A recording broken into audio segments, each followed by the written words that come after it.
Conte de fées en français. La clé en or. Qu'a dit l'écureuil?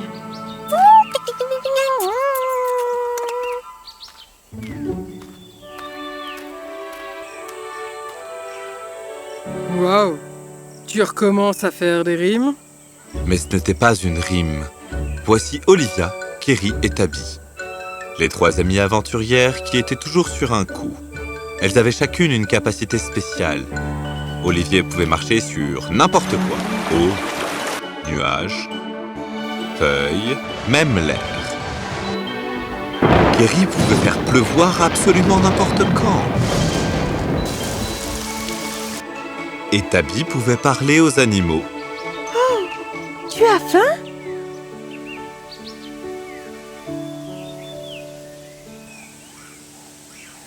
Il n'a pas faim. Elle l'est. Et maintenant, réunis dans la forêt d'Amazonie, les trois amis complotaient pour récupérer la mystique clé en or. La clé en or est un mythe. Avec tout ce que nous avons vu au cours de ces années, il n'y a pas de mythe. Selon l'écureuil, la carte de la clé en or se trouve apparemment avec ce petit garçon qui vit dans le village du sud. Ce n'est pas loin d'ici. Nous pouvons aller y jeter un coup d'œil. Tu dois arrêter de parler à ces animaux. Oh, du calme. Ne sois pas si méchante. Nous vous remercions de votre aide. Voilà, ceux-ci sont pour vous. Olivia, Kerry et Tabby se connaissaient depuis l'âge de 8 ans. Elles se rencontraient souvent dans la forêt et jouaient à des jeux aventureux et couraient autour des arbres. Quand elles eurent 10 ans, elles prirent conscience de leur pouvoir et étaient aussi excitées que n'importe quel enfant.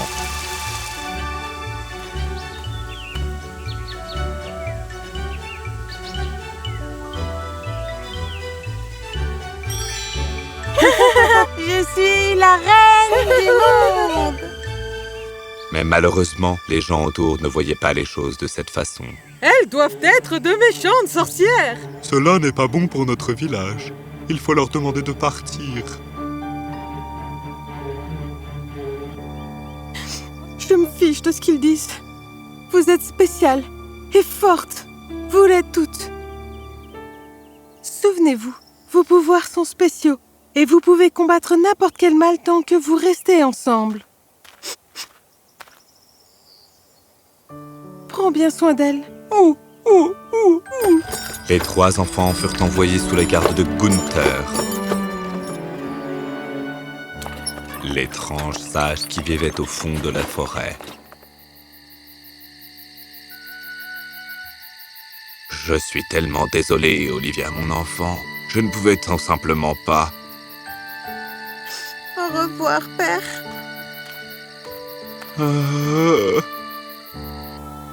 Gunther apprit tout aux filles.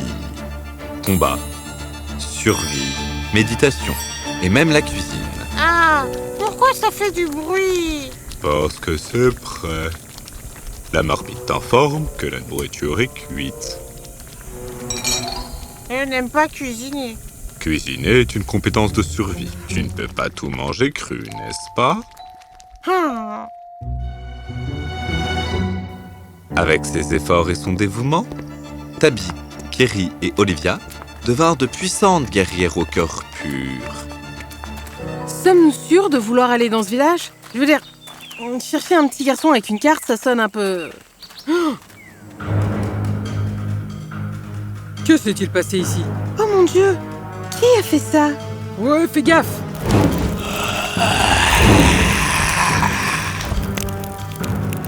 Cachez-vous vite dans les buissons! Je ne l'entends pas bien, mais il a l'air vraiment en colère. C'est sa colère qui a détruit les villages.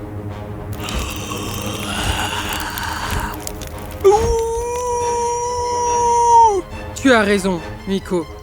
Il y a quelque chose qui cloche. Nous devons savoir ce qui se passe, et il n'y a qu'une façon de le savoir. Ah! Wouhou! Wow! Salut? Oh! Ah! Tabby! Au secours! Tu dois revenir au sol pour que je lui parle. Vraiment? Et comment? Ah, ça, je m'en charge.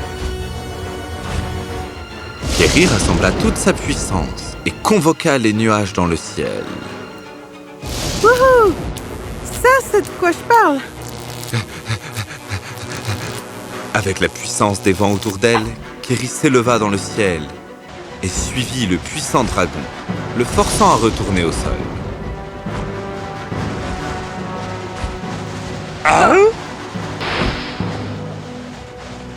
Oli, tu vas bien? Je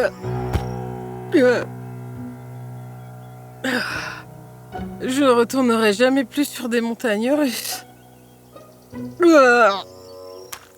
Recule, Tabi. Ce dragon doit être tenu responsable.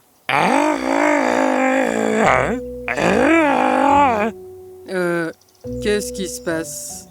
Est-ce qu'il pleure?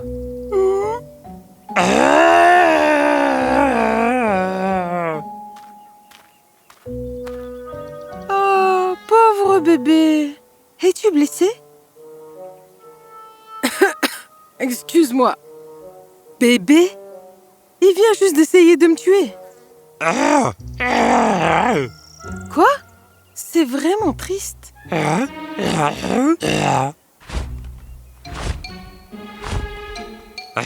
Le magicien de Berkel? Il était là?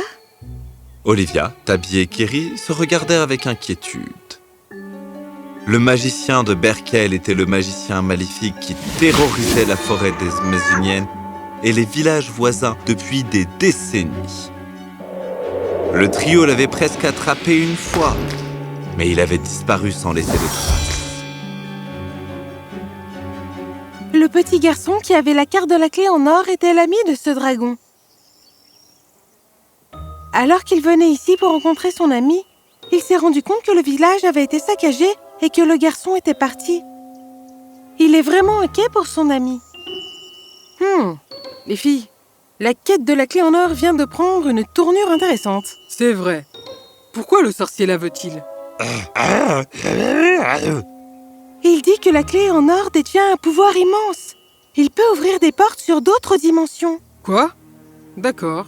Ça part vraiment... Gunther m'avait parlé un jour d'autres dimensions.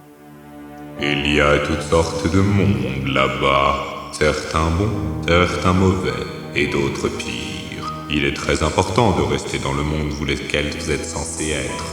Ouvrir d'autres dimensions ne portera qu'un chaos cosmique. Tout ce que je comprends, c'est que nous devons arrêter le sorcier et arriver à la clé avant lui.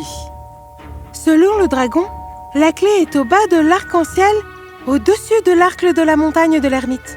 Excuse-moi, c'est la plus haute montagne du monde entier. Je suis sûre que le dragon nous y emmènera. Son ami doit également être sauvé. Tu nous emmèneras à l'arc, n'est-ce pas, Kalinou?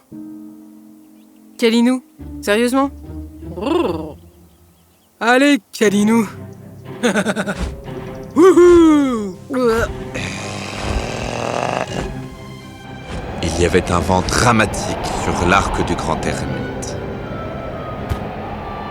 Je ne vois pas d'arc-en-ciel, Kalinou. Ah, quelle bêtise de ma part. Kerry, nous avons besoin de pluie et de soleil en même temps pour l'arc-en-ciel. Le nuage blanc bloque le soleil. Je ne peux faire bouger que les nuages qui contiennent de l'eau. Les nuages blancs n'ont pas d'eau.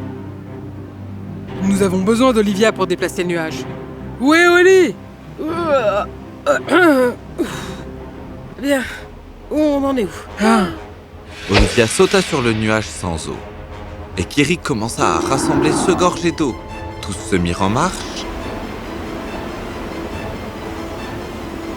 Olivia écarta le nuage blanc et Kerry invota la pluie. Et voilà, le plus bel arc-en-ciel que le trio n'ait jamais vu. C'est... Regardez, la clé.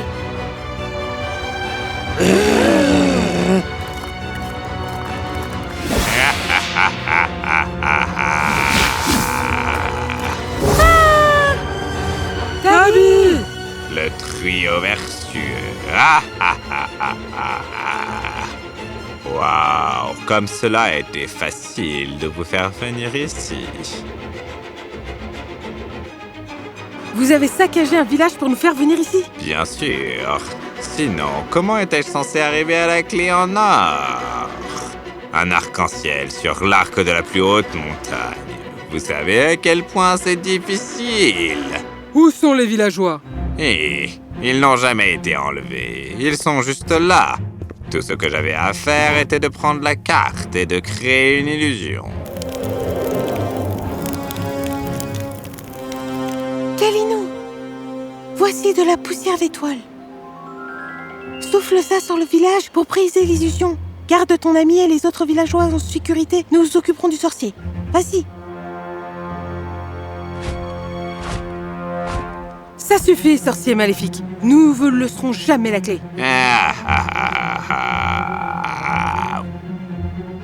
Vous n'êtes rien d'autre que de 3 filles effrayées.